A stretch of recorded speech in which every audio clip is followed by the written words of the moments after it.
I'm just really excited. I've been in the position here at Chugach Museum for about 11 months. So it's been a very exciting project. I'll just give a little bit of history. I mean, before I came to Alaska, I was in Chicago at the Field Museum. I opened a children's museum, which was small, about 6,500 square foot children's museum, and then landed at the American Museum of Natural History in New York City, which then ultimately brought me to the Anchorage Museum back in 2010, where I was the Director of Education and Public Programs person, and I have been here ever since. So I'm going on my 15th year here in Alaska. More recently, right, I was at the Rasmussen Foundation, and this particular project came past my desk as a tier two back in 2022. So I had some familiarity about the Chugach Corporation wanting to create a new cultural heritage center here in Anchorage. It is one of those projects that has been funded primarily by Exxon Oil Spill Trustees Council funding. So the organization really became a non-for-profit, got their 501(c)(3) status back in 2022. Funding came in 2023. And I believe, a lot of the infrastructure of setting up the non-for-profit was happening through the Chugach Heritage Foundation and through Lauren Johnson, who was sort of running both entities, the Chugach Museum as well as the Heritage Center, until they could actually fill this position. So I came on in January, and since then we've been able to staff up. That was my key priority, was making sure that we got the right people at the right time to help us move mission, and primarily because we are on such a short, aggressive, accelerated timeline. So the EVOS funding will end February of 2028. We did ask for a no-cost extension. It was a 5-year plan, which was approved and awarded. So we did gain an extra year to be able to make sure that we're doing things right and that we have plenty of time to work with the community. It's not to say that we don't have a lot of funding to do. So I think at this last session, you heard from Jim Pepper Henry, who talked about sort of why build a building. And if I had to wear my FOIACre hat, that'd be my number one question. And that's what I asked, was like, why now? Why this museum? Why in Anchorage? I had a lot of curiosity around that because wanting to build a museum is no small feat.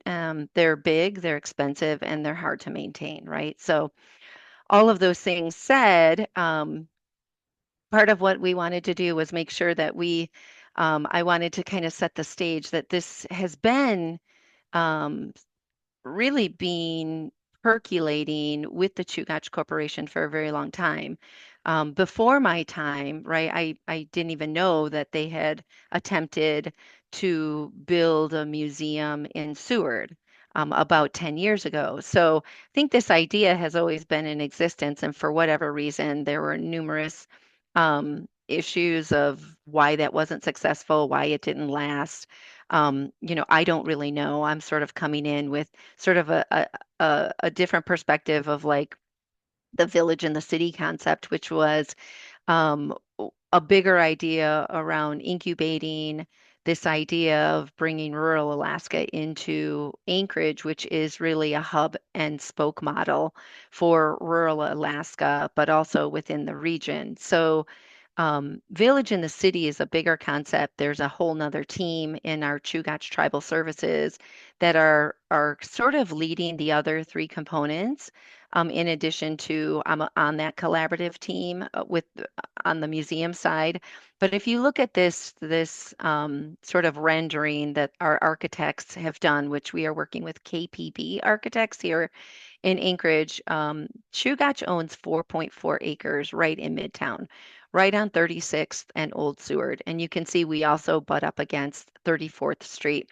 The Rock Gym is in Bear's Tooth, or Moose's Tooth is right behind us. McDonald's is on one side, and then the Titlick building is to our right. The blue part of this drawing is the museum. So it will be forward facing on 36th. It will be attached to Chugach Tribal Services, which is the green part of the building. As you can see, there's some type of a rendering of a big circle, which will be an outdoor gathering space, still to be defined. But as you walk into the building, right where that sort of center line is, will be a welcome center. So as you walk in, and we have some architectural drawings I'll show you. You can either go left to the museum or right into the Chugach Tribal Services. The building behind the museum and the Chugach Tribal Services and the Resource Hub is a wellness center. And so there's a lot of ideas being tossed around of what this might be. We know for sure a full-size gymnasium will be going into this building.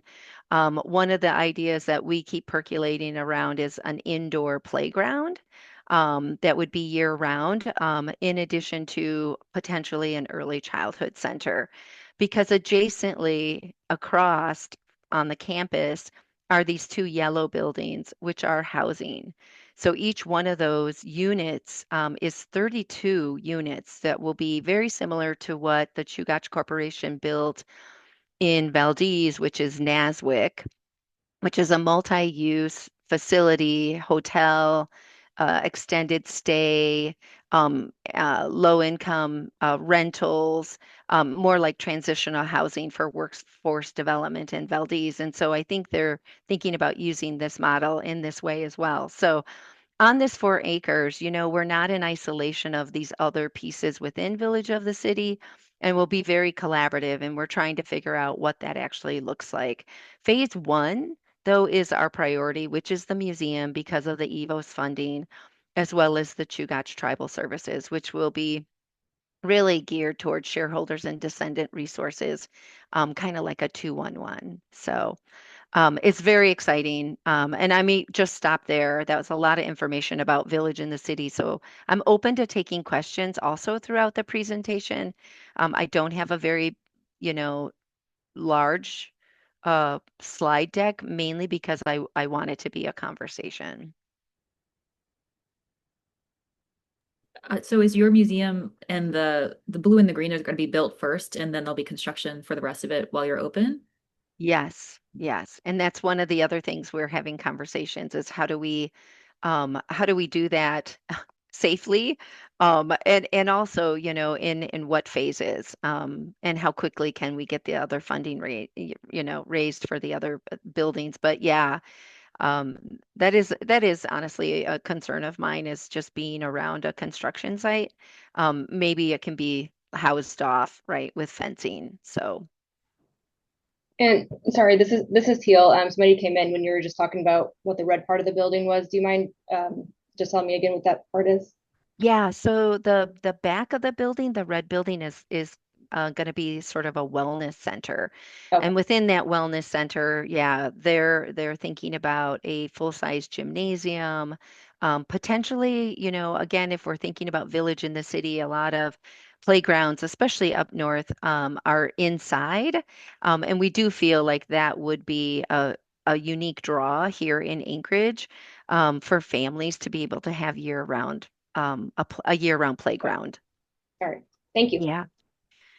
And of course, as an educator, I'm like, yes, let's do that, for all the reasons. So yeah, next slide to see if there are any other questions there. Nope, you have control. Oh, that's right. Thank you. Mhm. So used to like driving and then not driving. Um, so what we've currently been working on is, this idea of village in the city to serve as a home away from home. So a lot of what we're wanting to do is really be a destination for the region. We will have a variety of different participatory exhibitions. We want the museum to be in first person story. The majority of our artifacts are archaeological. And what we know is that we have about 40,000 um, archaeological artifacts in our collection, none of which have been cataloged. So if you were to talk to Molly Connolly, who's also on our team as our collection manager, we're 100% backlogged. So there's a real opportunity to really include um, interns and get some residencies and start to train the next generation of collection stewards in the region and from the region around these collections. I think one of the other things we keep talking about is, should we be housing these collections or should they be going back, to the appropriate regions? We have a lot of federal collections, primarily with the National Park Service. So I think that's an added benefit having Molly on board. She knows those collections. But really, we are just in the process of developing policies and procedures around how we are even going to start cataloging these. So we're a little ways out. We do have some pretty nice pieces that John Johnson had retrieved through the Smithsonian in DC that, of course, we want to put on display, but a lot of our stuff hasn't been conditioned. Um, it's been in a warehouse for many, many years, so there is a lot of work ahead of us in that regard. The photo that you see, though, is exciting because this is the crew out on the 4.4 acres actually doing some geotechnical surveying. And our biggest fear was that when they did the geotechnical survey to assess the property, the 4.4 acres that nobody had been on for years, um, that the peat moss would be deeper than 6 inches. If it would have been deeper, which it wasn't, so that is good news when we got the survey results back. If it would have been deeper than the 6 inches, we would have had to spend an enormous amount of time this coming spring in 2026 resurfacing and building up the foundation of the land before the buildings could even begin to have like foundational structure on there. Luckily, that's not the case. We are working with Avante developers to help sort of be the conduit between the architects and the exhibit designers. But this will be in what we've also done since the geotechnical is cleared the entire property. There were several homeless camps on the property that had cut through the fence. So that has all been cleared. New fencing has gone up, and we are planning sometime in May of next year a groundbreaking ceremony where we will put up some signage and really they will be able to start prepping the land for the foundation to be poured. Um, so we're pretty excited. Things are moving forward. We're working with Storyline Studios. They're a small exhibit firm out of Seattle, but they're also based in Canada. Um, we're looking at if anybody has gone to the Suquamish Museum just outside of Seattle on Bainbridge Island. That museum is about the same size as ours. We'll have sort of the more intimate feel, a smaller footprint. Um, we're working with an exhibit committee that is based on a variety of members of our community. And we'll start to next year really go out to each of the individual communities to have deeper conversations around what is the story that they want us to tell. What I will say is I'm not a shareholder or descendant, right? I'm from Chicago. I've been in Alaska 15 years. These are not my stories. They're not Molly's stories. Our other colleague, Mara Wharton, was born and raised in Anchorage, but is not, Alaska native. These are not our stories, and we recognize that. And our job really is we know how to build museums.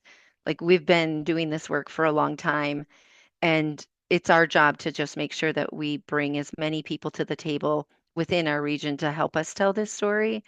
And like I said, this year was really me getting to know the corporation, getting to, you know, be familiarized with what had already been done when I was hired, and then building the team in order to, be able to move this project forward. The other key player in this project is Jim Pepper Henry. He hired me back in 2010, which is why I'm in Alaska. But Jim has done this work for a very long time and has built numerous museums and expansions, and has done this work um, as well. And so, he's certainly a partner in this work and guides a lot of what we do. Um, the values in which we're creating the exhibition really focus on not only the museum's values and mission, but again, we exist because of the corporation. We exist and we are being incubated basically like a fiscal sponsorship through the corporation. So our offices currently are in the corporate headquarters in Anchorage. All of our shared services are under the corporation, which is a very unique situation. That we are, in a position to just focus on the work and not actually worry about this operational piece right now. Our job is to get this museum up and built and open by April of 2028, and then we'll pivot, right? We'll pivot to this operational, um, more independent sustainability model in which I'm currently working on. But we do have a really big collection, um, and we do want to be a regional repository. I think that's one of the things that we're building for is a 2,500 square foot collection facility. Um, obviously, the bigger the house, the more you're going to fill it. And so we think we're building for growth. We're probably already at capacity. I don't know. That would be a great question for Molly. But this is part of it is that we would love to be a regional repository for all of the Chugach region, if they so want it to be, right? And if not, then our job is really to then extend our capacity from the corporation and say, what can we help you build? What can we help you fund in your own communities? Um, some of our communities are super small and others are not, right? And some may need more capacity building than others. But we really want to be able to take that opportunity and that gesture outward as much as we think certain things should be here in Anchorage. So we really are trying to build that, um, I don't know, that community in which that sharing happens naturally, and that we're learning from one another and that we're leveraging resources, which, we all know in museums are scarce and we're stronger together. So, and then one of the big questions we keep asking ourselves is like, what does success look like for us? Our museum's going to be about 12,000, 13,000 square feet. And what we keep coming to is this idea that, we want people to come and we want them to stay. We want them to really understand the main messages, whatever those are, which we haven't really fully developed yet, but we want them to understand the Chugach region. We want them to understand the diversity within our region. We want them to become members, which could look like in a variety of different ways. And we want them to be able to remember the experience for years to come. And through this generational heritage. A lot of the elders have been sharing that they want this destination, this museum, when they come to Anchorage, to be a place where they can land in any part of this campus. They could land here, and stay while they're in Anchorage and do their business and connect with their cultural heritage through the museum and through the wellness center, right? And so we're really thinking about the whole campus as this, that generations can grow up coming here as a destination. So it's pretty exciting. It's a lot of dot connecting right now, I feel, in terms of making sure we're speaking and talking with the right community members and making sure we're accessible in any part of our process. Um, so here I just threw up our architectural drawing.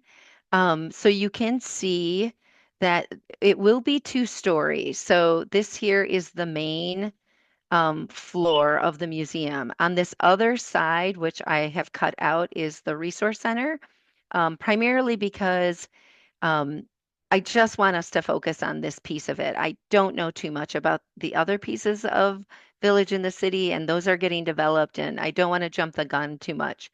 But here's this sort of outdoor programming space.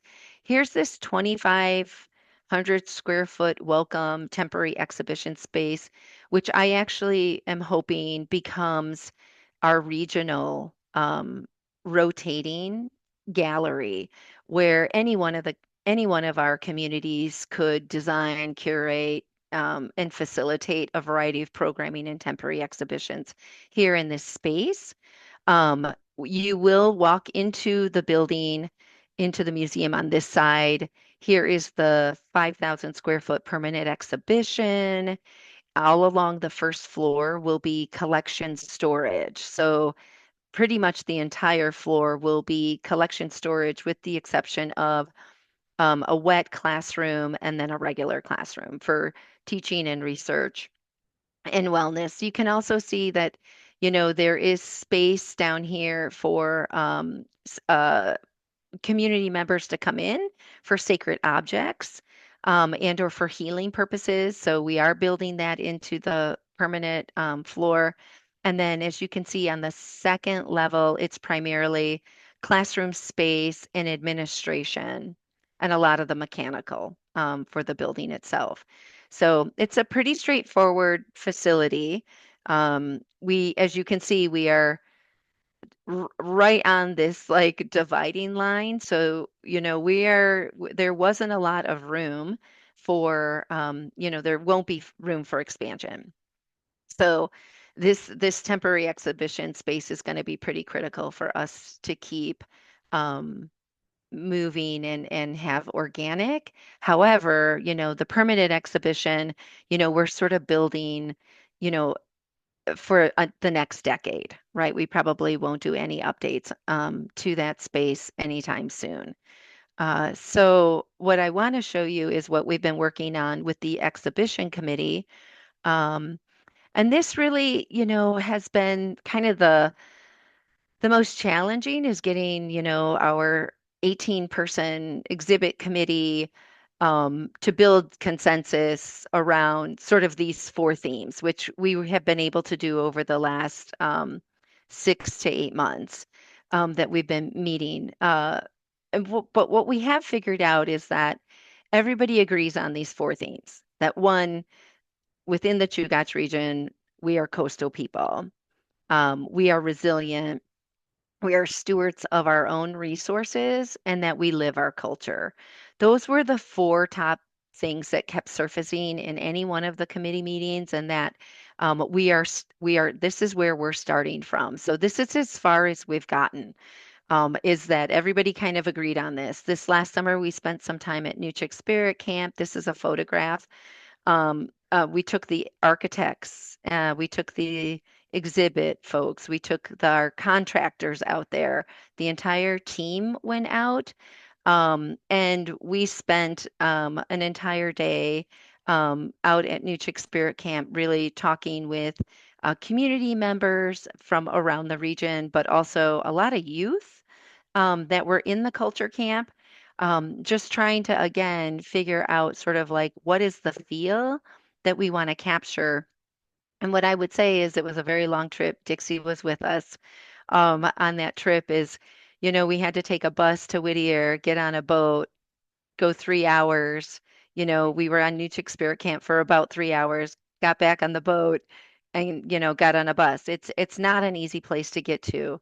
But what we did feel was that the moment we arrived on shore, um, we were welcomed. Like everybody from the camp was there and had open arms and greeted us and welcomed us into the camp in a way that was very surprising and not really we kind of thought two people would come or whatever. Um, but physically too, then they picked us when they came to pick us back up, we were on the other side. So it was this really interesting juxtaposition of like us getting welcomed and then getting really picked up on the other side of the island, where everybody walked us to the shoreline again and sent us, on this farewell. And I think this picture sums it up pretty well that it was very communal and very welcoming. And what we pulled away from that was this shore's edge, right? Like we really are on this water's edge. And it is a place where people connect to the land and to the sea. And so here the exhibit designers are starting to play around with what that visual might look like when you walk in into the museum, is actually feeling like you are on that edge right next to the sea. So this is pretty exciting, and it was a pretty powerful day, I would say. Um, Here's another rendering. So you can see here's again this water's edge, sort of walking into the museum, which you'll see is this circular way. You'll enter into the gallery through this admission in through the water's edge. So this sort of visual would be all throughout the gallery here, with sounds and sights. Obviously, there would be a coastal people theater here, which can house about up to, if I'm not mistaken, 60 to 75 people at capacity. So to be pretty large. Um, in any one of these areas will be, we are stewards of our environment. Um, there will be, we are our living culture. And then on this side, we are resilient. And you can see the visitor can enter any one of these gallery spaces any which way they want. So we felt that was really important in that this is not a chronological, historical timeline exhibition. We recognize that, what we keep hearing elders say is, "I'm right here. Do you see me?" And we want it to be first person, and we want it to be that these these people are living in culture. Their culture is alive today, right? They're right next to us. Um, and so you will be able to journey through any one of these sort of larger exhibition areas, um, and experience it in a way that is, I think, authentic and true to whatever stories we decide to tell, which we're not there yet. These are the only headers we have. And so now the work really begins, which is why I'm really excited to be sharing this, is because we are really looking for smaller focus groups and individuals and community members to help tell each one of these stories. Like, what should we be sharing, and what is that narrative? And as you can see, there's this um, profile of the theater, which you will sort of like walk down as if you're walking towards the beach, and sort of being sort of at this lower level, in relationship to the land and sea. Um, so I want to say I'll stop there and just, that was two full slides of exhibit concept, and would love to just hear your initial feedback or questions,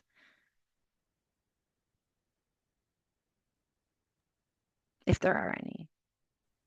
I do because I was at the New Shakespeare camp and sound played such a big role. And so what is audio? What do you think about audio Yeah, in I think yeah, that's a great question. I mean, I think that a lot of what we've been talking about is, not only the people talking. There was just a lot of conversation happening when we were out at New Shakespeare Camp. There was the walking on all of the stones. On every single path that you walked on, there was the stone path, and then the water, sort of the water coming in and going out, and this like tide and rhythm, in terms of timing and pacing. So I do think, those are sort of the three key things that keep popping up. Janet, did you popped on? I did. Oh gosh, I'm sorry. I'm not looking at my camera. My Oh screen's on. no, that's okay. Thank you so much for your presentation. I'm very excited to see this museum and your seeing the plan is very exciting. But I guess I'm wondering, do you where are some places you're allowing yourself for the future of this kind of building? And the future of like do you have plans within this for growing larger? I don't know if that is an appropriate or if that's a good question, but I'm just kind of interested in I know you're Yeah. new and you haven't started, but like what is the future look like in terms of would you ever want to expand and are you thinking of that? Well, I mean, I think right now, no, expansion is probably not in our radar in terms of perspective and money and time. But I do think that there's opportunities for us to expand in our community outreach. I don't think that, right, this museum has to be like, you know, if we think about a museum without walls, right, like this will be one area, but like there's opportunities for us to expand with all the communities that are in our community, right? Like we could, like we don't have to be the only destination, right? Like there should be multiple destinations. Um, and I mean, I think the other thing I think about is for expansion is, you know, like a mobile museum is something that I've always been um, kind of always had my eye on. I mean, obviously that's restricted to the road system, but to have a coach bus that is a museum that gets to go around the region. I had experience with that in New York City, where we had four movable coach buses that traveled all over the state and tri-state and within New York City. And it's a great way that, you know, we can't expect everybody to come to our museum, right? Like I feel like, you know, we should meet communities where they are and um, we'll be one destination, but also in Anchorage, right? Like we don't need to tell the story that you guys are telling at the Anchorage Museum, right? We don't need to compete with the Alaska Native Heritage Center. Like they do their own thing. And I think we really want our museum to be, you know, like Daryl Lawson keeps saying, you know, I want people to leave like they feel like they had a cup of tea with us. Like they got to know me. They got to know who we are. And that's very much about visitor experiences that you're not going to walk into our museum and not be greeted. Like you're not going to walk out um, without being like having well wishes as you leave, right? Like it will be like you're having a cup of tea with us. And we want it to be that type of experience that this culture isn't in a box and this culture um, you know, isn't overly designed, right? Like you're not looking at the display cases, right, through glass to get to this object. The designers are really thoughtful about like how are we not creating that barrier. So I think when we think about expansion, I think we're thinking of it a little more conceptually and in a variety of different ways than the physical space. But I see Teal has her hand up, so I'd love for Teal to chime in too. Okay, no, just a couple of questions. And I don't want to say this in a way to like knock John because I really appreciate him and he's been a Yeah. great help to us. But I know that I mean, Chugach has had control of these ancestral belongings for a very, very long time. As far as I know, there's been zero outreach to the tribe to reconnect the tribe with the artifacts. Now these artifacts are sitting outside of the region, and I think it's great to everything that you said. I've loved everything that you said. I love your guys' direction. I love that you guys have been doing this outreach, and that's really, really amazing. Mhm. However, and there is some concerns of with that. And I know that you were hearing some when you came during Yeah. sobriety, that you heard some of those. Yeah. Yeah. Um, We heard. yeah. um, my I should have written this down. It's like, oh no, I won't forget. My question is what since a lot of the items that John's worked on have been items that have been repatriated, meaning that they're highly sacred. What and I apologize, since there's been some big things that have happened. I've had two people come in since my last question. I hope you're not repeating yourself. What is the? I'm assuming that there's going to be some objects that can't be on display, correct? Yeah, yeah, I'm sure there are. I'm not really, and I will be the first to say I am not a collection person. Molly really is that expert in that area. But yes, I mean, I know from brief conversations, she started in May. So, I mean, I think she's now just getting familiar too with the work that John has done in the past and where that is, um, and what we actually have in the warehouse here. Mm-hmm. So, but we need all the help we can get, Teal. Oh yeah, no, I mean, this is a process that we've been working on for years too, is Yeah, what should be displayed. But I know yeah. that this is going to be a museum that anybody can access. And so seeing as how some of that may be put up to question, one of our elders, she says, we don't own it, but we protect it. Mm-hmm. So basically with our information and our items, we want to protect it from misuse, but we also can't gatekeep it. Yeah. And so that becomes a kind of right now you guys are going from kind of gatekeeping to now having it be totally accessible.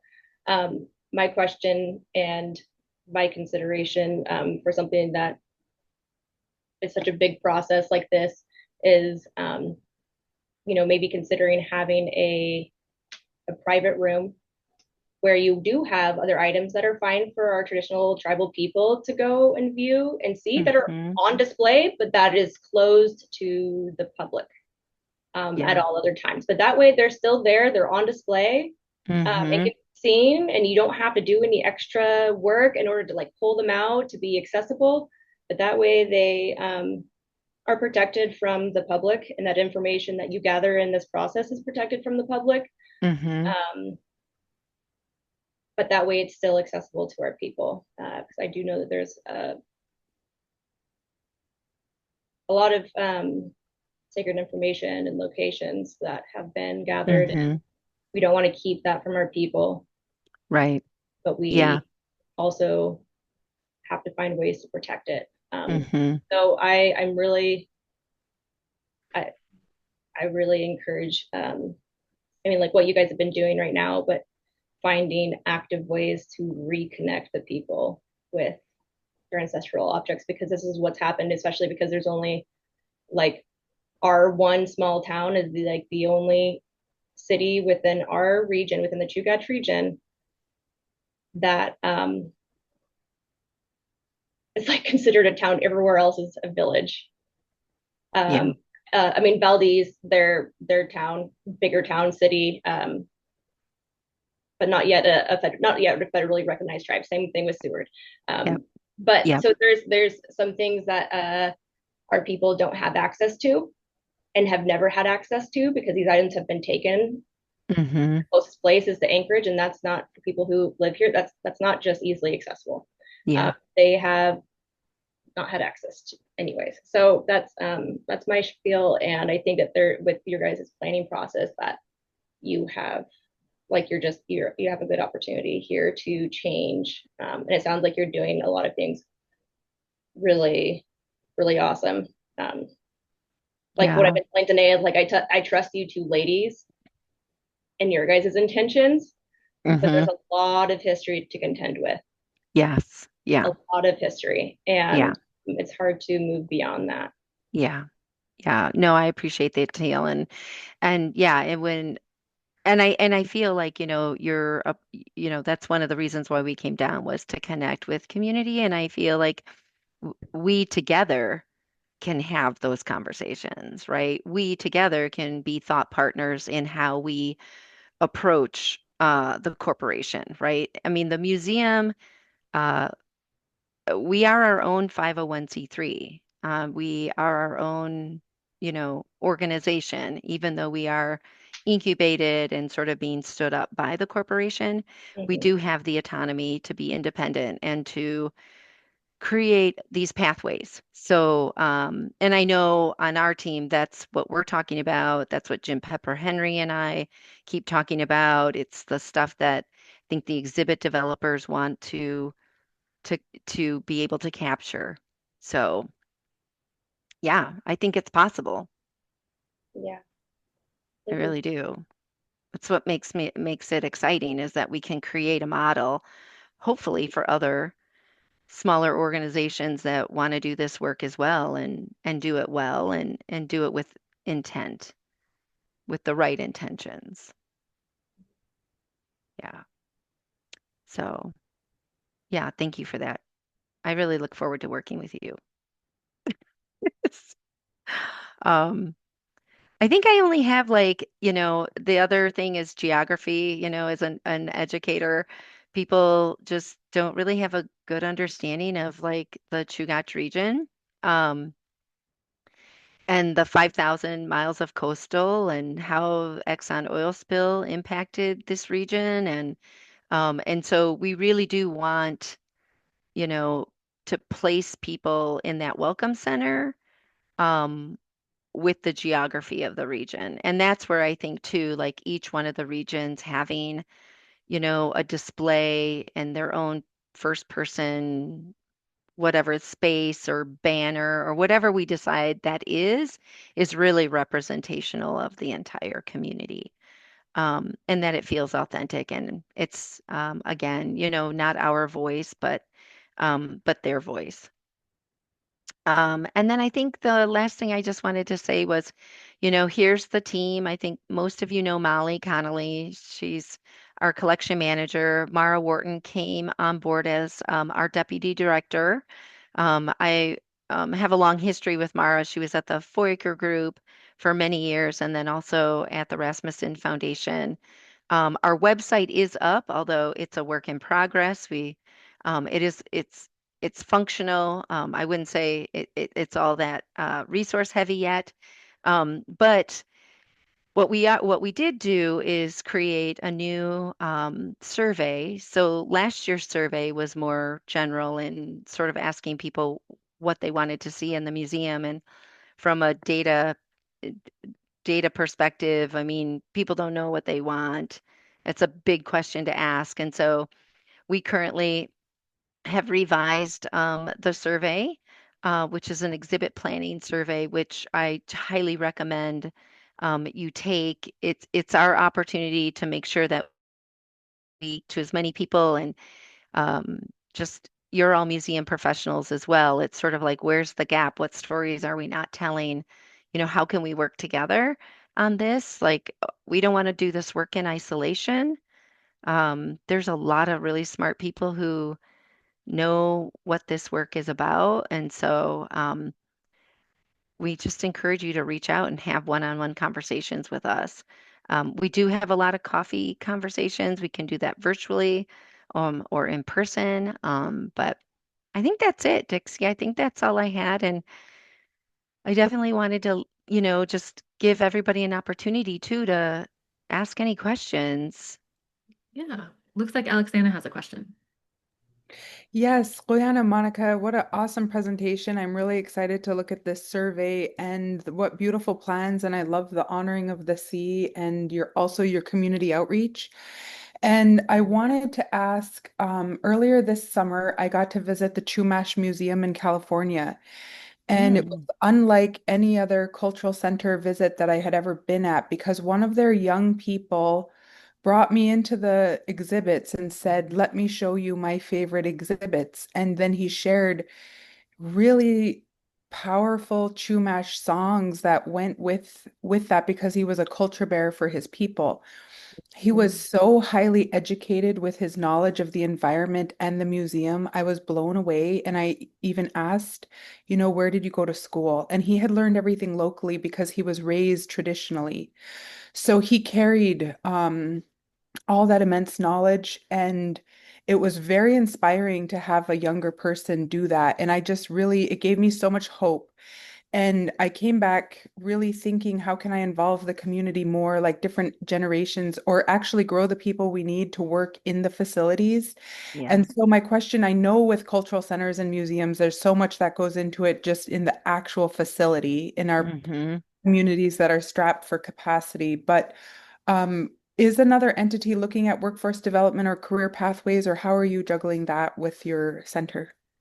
Yeah, that's a great question. And that's exactly the essence that we're going to try to create, in the museum. So with the corporation, there's the shareholders team here that coordinate all the internships and residencies um, for us. And so what we hope to do is create, some type of a job survey that they can help us recruit within the region, these culture bearers for the museum. And, my goal, right? And I say this with like, not that I want to lead, like I don't, this is my dream job. I've come full circle, right? Like, I mean, this really is my legacy project is to train the next generation of leaders to run the Chugach Museum.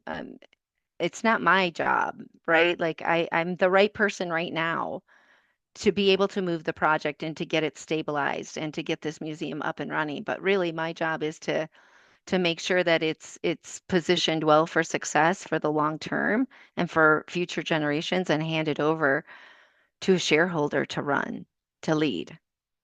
And that's really my goal, in 5 or 6 years is to be able to do that.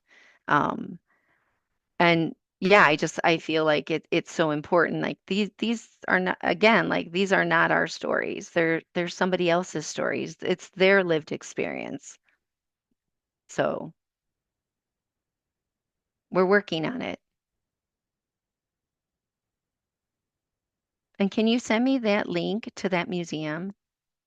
Yes, and Guyana for such a exciting presentation. Yes, it's exciting. Yeah, no, the work is so fun, as you all know, right? Um, yeah, it's pretty exciting. So the hopeful date is April of 2028. Yeah, yeah, yep. So we hope to be moving into the building the end of 2027, with an opening, a soft open in April of 2028, and be fully open for the summer. Yes, Wow. we will do it. I only have $6 million to raise, but that's okay. Yeah, no We're problem. working it. We're doing it. We're working on it. And you do plan to do workshops there, right? Like canoe, is it Yes, kayak? Badarka workshops. Yeah. So on the other side of the Chugach Tribal Services will be a warehouse where traditional Badarka boat building will be happening. And Chugach Heritage Foundation will run that piece of the programming, but in collaboration with us as well. Yeah. So any ideas, please reach out to me. We love talking about this. We don't have all the answers. Fill out our survey. Um, help be a dot connector. I mean, I think that's the biggest challenge is, knowing who to talk to, in what communities. So, and thank you all for listening and being interested. Yeah, thank you. This was great. I think your project is so exciting. All new museums are kind of fun. You get to like just imagine what the possibilities are. But then you have to raise the money and do it. And that's maybe a little less, a little scary. But yeah, thank you for coming and talking. We really appreciate it. Yeah, you're welcome. Mhm.